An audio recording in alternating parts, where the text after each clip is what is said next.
of each tribe, the glory days. And that reminds me that in 1492, we don't celebrate Columbus Day, by the way. In 1492 began our Holocaust. You hear about the Holocaust in World War II and how terrible that was. That same thing happened to our people. Just for one example, in the Caribbean, where Jamaica and Cuba and Puerto Rico and Trinidad are, that area.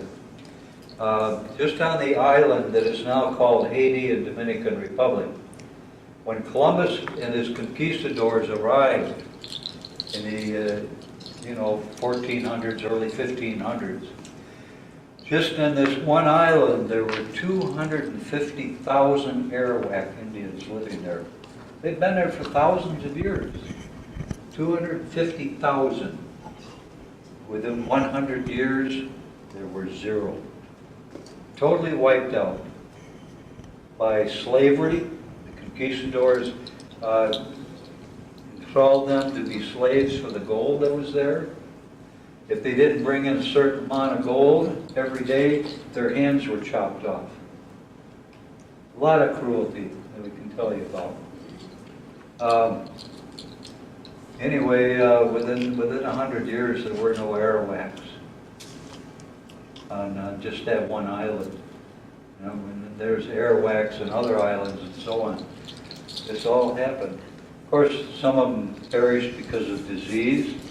We were not immune to some of the diseases that were brought from Europe. And warfare, too. Some of the tribes most of our tribes were very pacifist, very peaceful. But boy, could we fight if we were backed into a corner. And then some tribes were intentionally very warlike. The warrior societies in some tribes were very important.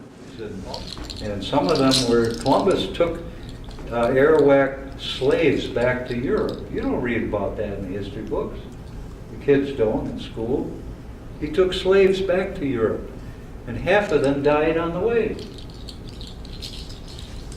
You hear about the slaves and the blacks coming from Africa, but you never hear about the slaves that were Native Americans.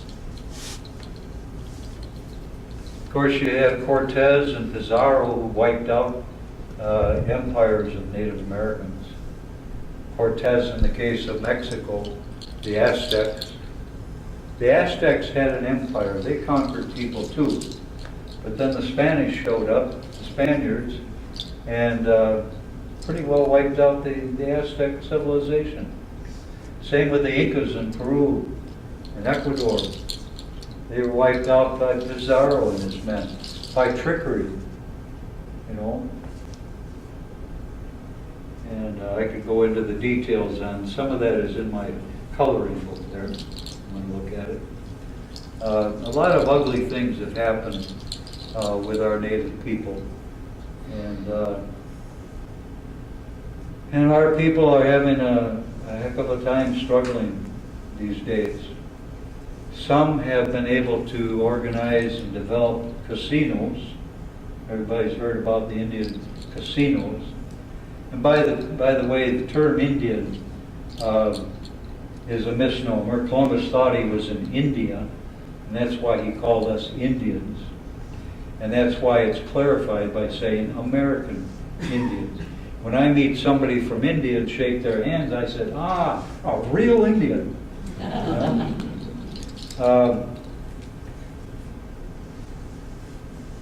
Okay, a challenge. Believe it or not, I go back in history a little bit. It wasn't until the year 1878 that we were declared human beings by an act of Congress. 1878, we became human beings by an act of Congress. In 1890, there was a law passed prohibiting our ceremonies. We couldn't practice our rituals and ceremony. It was against the law. And this is the land of freedom of religion. That wasn't repealed until 1978. That's not very long ago. We couldn't officially do our rituals and ceremonies until 1978. Of course, we did it out behind the barn, out in the woods, you know, and that's how we kept it alive. But legally, we couldn't do that. Been pretty rough. And our elders, our chiefs and our elders of the tribes are having a very, very difficult time keeping those traditions alive, keeping the kids interested. I mean, they'd rather play with their smartphone than listen to an elder telling a story, you know. And